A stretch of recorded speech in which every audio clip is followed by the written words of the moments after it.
The Legend of the Bluebonnet. The Legend of the Bluebonnet, an old tale of Texas retold and illustrated by Tommy DePaula.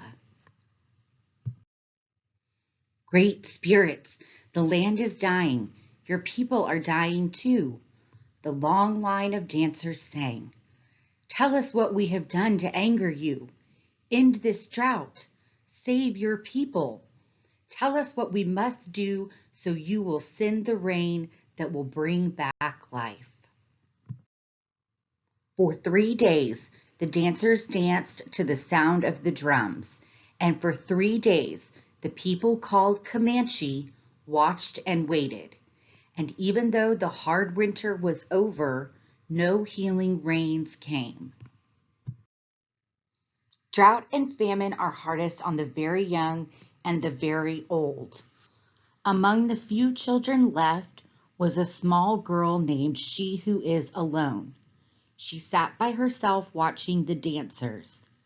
In her lap was a doll made from buckskin, a warrior doll.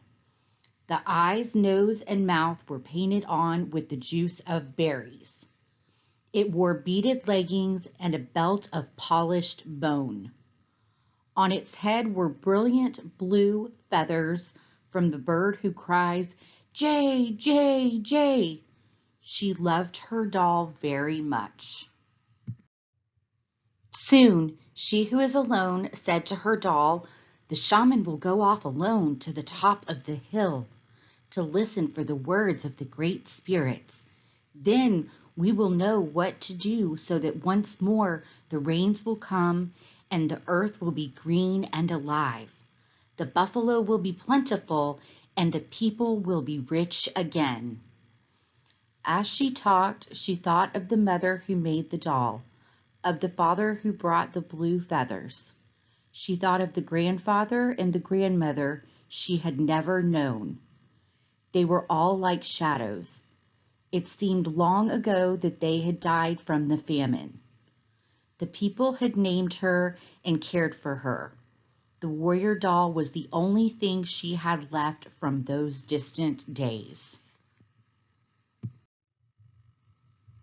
"The sun is setting," the runner called as he ran through the camp. "The shaman is returning." The people gathered in a circle and the shaman spoke. "I have heard the words of the great spirits," he said. "The people have become selfish.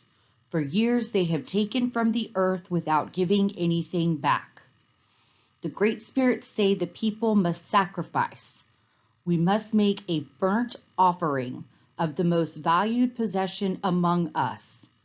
The ashes of this offering shall then be scattered to the 4 points of the earth, the home of the winds. When this sacrifice is made, drought and famine will cease. Life will be restored to the earth and to the people." The people sang a song of thanks to the great spirits for telling them what they must do. "I'm sure it's not my new bow that the great spirits want," a warrior said. "Or my special blanket," a woman added, as everyone went to their teepees to talk and think over what the great spirits had asked. Everyone, that is, except She Who Is Alone. She held her doll tightly to her heart. "You," she said, looking at the doll, "you are my most valued possession. Is it you the great spirits want?"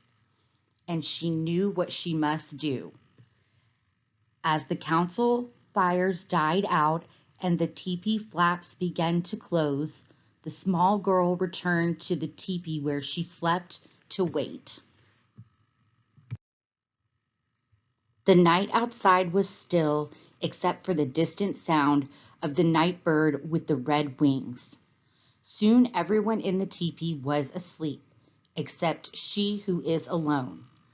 Under the ashes of the teepee fire, one stick still glowed. She took it and quietly crept out into the night. She ran to the place on the hill where the great spirits had spoken to the shaman. Stars filled the sky, but there was no moon. "Oh, great spirits," she who is alone said, "here is my warrior doll. It is the only thing I have from my family who died in this famine. It is my most valued possession. Please accept it." Then, gathering twigs, she started a fire with the glowing fire stick. The small girl watched as the twigs began to catch and burn.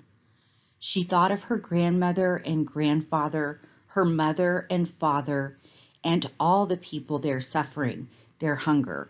And before she could change her mind, she thrust her doll into the fire. She watched until the flames died down and the ashes had grown cold. Then, scooping up a handful, she who is alone scattered the ashes to the home of the winds, the north and the east, the south and the west. And there she fell asleep until the first light of the morning sun woke her up.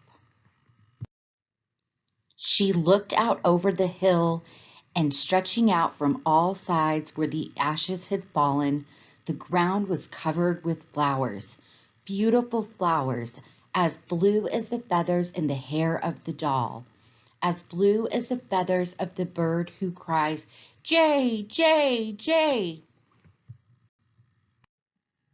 When the people came out of their teepees, they could scarcely believe their eyes. They gathered on the hill with she who is alone to look at the miraculous sight. There was no doubt about it. The flowers were a sign of forgiveness from the great spirits. And as the people sang and danced their thanks to the great spirits, a warm rain began to fall, and the land began to live again. From that day on, the little girl was known by another name, one who dearly loved her people. And every spring, the great spirits remember the sacrifice of a little girl and fill the hills and valleys of the land now called Texas with the beautiful blue flowers, even to this very day. Thank you, friends, for joining me on another reading adventure. If you like what you hear and want to hear more stories, please visit my YouTube channel, The Teacher's Desk. The Teacher's Desk also provides additional resources for teachers, students, and parents. Thank you.